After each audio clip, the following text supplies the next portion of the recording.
to jump real quick on the Preachers of Atlanta because y'all know we started this. And thank you, Holly Carter, for Revel Entertainment for listening to us, even though I know you don't give us a shout out. But we told you, let's have a Preachers of Detroit, Preachers of Atlanta, that it was going to be a big franchise. And even we told them, too, that they need to go to Atlanta when they go to Atlanta to get, like, you know, different bishops. And they did that. They got, like, Leandra, you know, we have Pastor Canton Jones, who is a great musician. Yeah, R&B. Yeah, he, even though he won't acknowledge it, like his music does cross over. Yeah. And I have some of his songs on iTunes. We got Real Talk Kim, that's the white lady who preaches in the tutu. She does her thing. She's Real Talk. We got Pastor Leandro. And then we have Pastor Judah. You know, Pastor Judah is the white guy. His father is the preacher who came out to his church that he was gay like in 2010. And he had like a church of like 14, 15,000 people. He was married, him and his wife. And his wife knew that he was gay. And she eventually told him to come out to the church because I'm not happy in this marriage and you're not. So we got Pastor Judah. Then we got Pastor, I think it's Pastor, I'm about to say Pastor Troy. Did they stay? Some of them stayed, some of them left with Pastor Judas. Jim Swilley is his father. And then we got the police pastor. You know, his storyline is pretty good. I like him. In the beginning, I was like, okay, I'm not really feeling his storyline. And then, you know, between those, Pastor Ken Jones, Leandra Jones, Real Talk Kim. No, I don't think so. Leandra Johnson. I'm saying Jones. Leandra Johnson. I'm forgetting somebody. I know I'm forgetting somebody, but what's going on with Preachers of Atlanta is that, you know, it's a difference between the way they effectively get the word of God out to the people.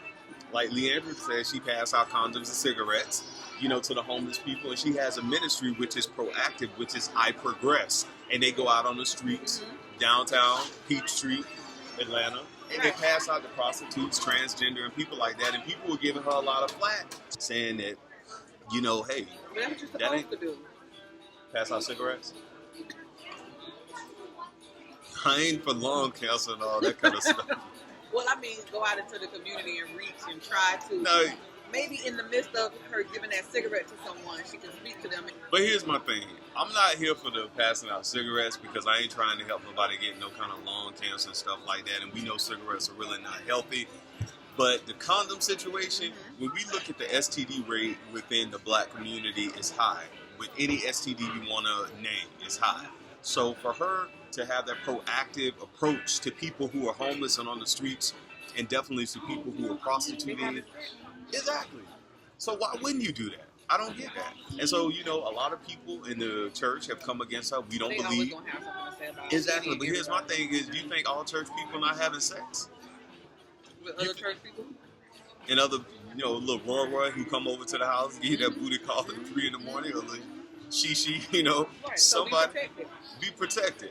So, you know, we have a lot of stuff going on with them. And then we have the guy from Jagged Edge on the last Preachers of LA. Him and his wife was there because, you know, they were in a domestic violence dispute where he beat his wife. And he acknowledged that, hey, on Preachers of Atlanta 6, that he did beat her. And he talked to Real Talk Kim. Now, would you go back to a man, even though he was drunk, that beat you? That's my thing. No. Because you can't blame it on that because you're always going to have alcohol. But she said, and he also said, that was the only time that he had laid hands on her, was when he got drunk. And because of that moment, he has never laid hands on her again. For a drink? Yeah, he said he hasn't drunk either. Oh, okay. Okay. And so, you know, to me, domestic violence is serious. If you blame it on the alcohol, if you want to do that, that's fine, but I just hope they were real on this segment with saying that was the only time, because usually with domestic violence, it's not just a one-time thing. So I just hope for him and his wife that they weren't doing it for, you know, television and just trying to make themselves look good just to get his music out there. Yeah, that's, you know, that's probably the first time we heard about it. Exactly. Exactly. There's verbal abuse that goes along with that too. And exactly. And then also we have Pastor Judah, who was basically talking with his mom. You know, I didn't know that he was related to the Polks, who were really powerful in Atlanta, who were at one time powerful ministry like that. He comes from a legacy of good ministers in his church. Think that, It affects me because when you come from such a strong lineage of... And then both churches went down. Yeah. Right. And do you feel you have to be a preacher, or you feel like that's the path you're supposed to go, and then it's really not your calling? Or sometimes it could be your calling, just depends. Well, what they want from Judah is they want Judah to kind of like be the repairer of the breach. They want him to come back and to make that name, the Swilly name, or the legacy name strong again. And like his cousin was saying, we're dependent on you. You're the next generation. What did his dad say about his dad being gay and having to live that life for so long because it was expected of you? Like, well, what his dad said, and it was on Preachers of Atlanta 5, was that church people hate gay people. And what him and his mom, the lady he married the second time, she knew that he was gay.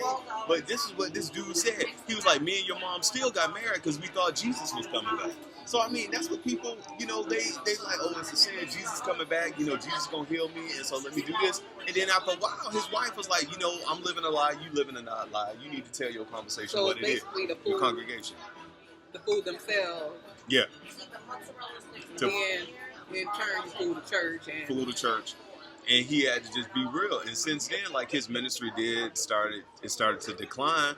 But his son, Pastor Judah, he's basically saying, hey, you do have people in the church who have real struggles. And one of those struggles or things that they are is gay. The part that gets me is when you have people that are in your church that are broken, and then you preach this sermon or whatever so against it, but you're living that on the inside, you can really tear people down.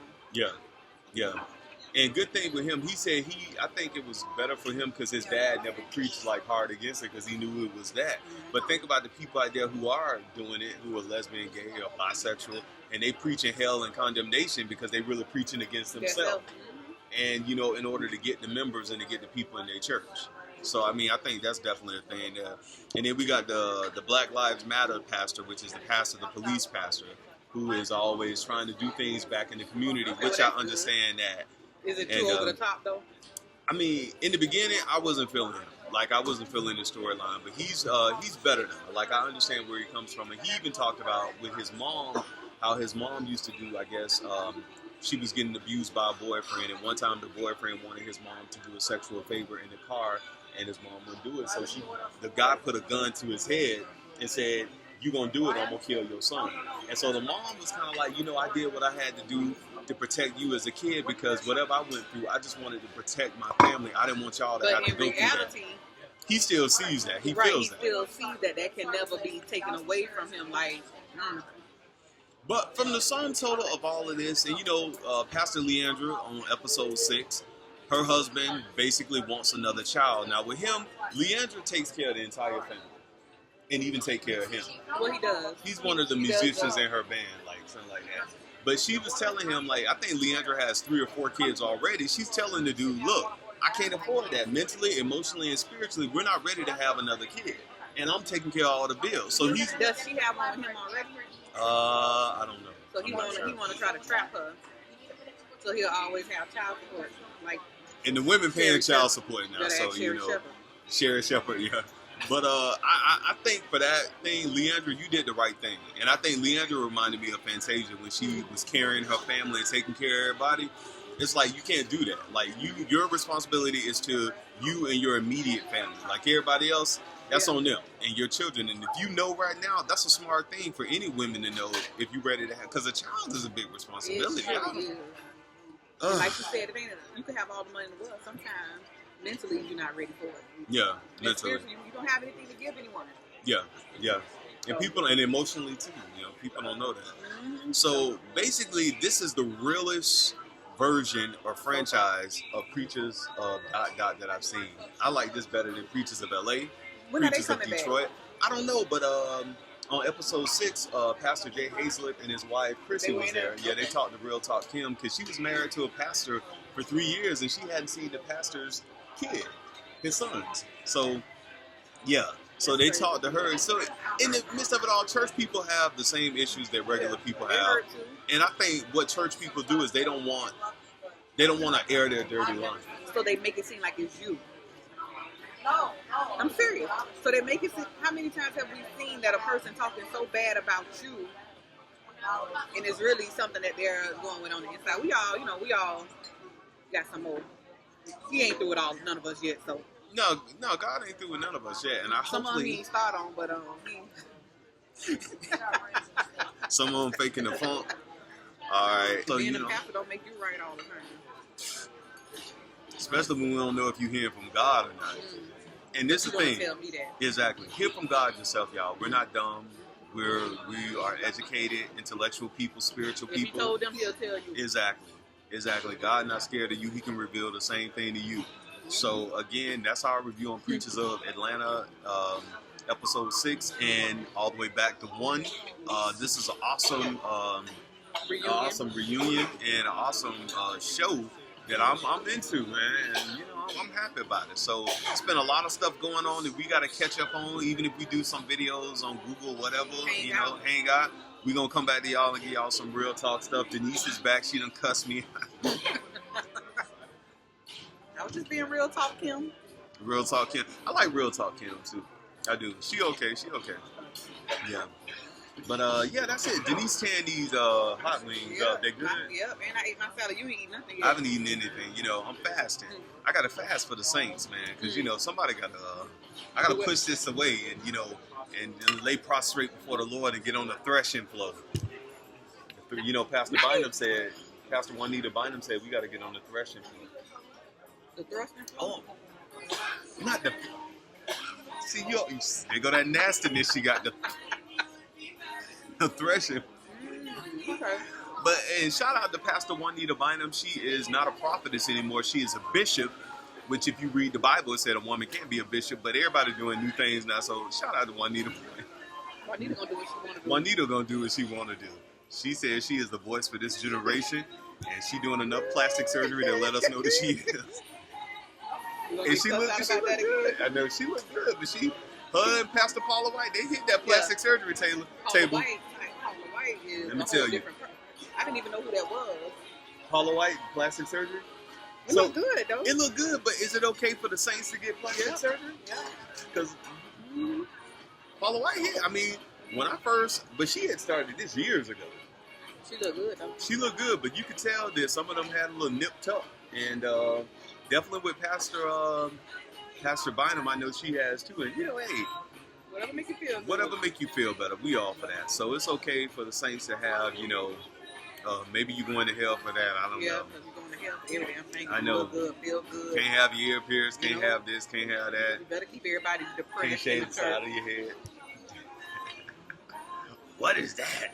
But until then, I'm your boy Dawson. And I'm Denise. And this is Dawson and Denise TV. Coming back to y'all live. We hope y'all living good, loving each other, loving life. Denise and I are back, and we will never let whatever rift happen to us happen again. Ever. Okay? Definitely. And shout out to Miss D. Shout out to LaToya. Shout out to Zar and Calvin. And all my friends, my vegan friends. Just watching and that stayed watching. I'm back. Denise is back. And I'm happy. The thrusting. All right. Peace.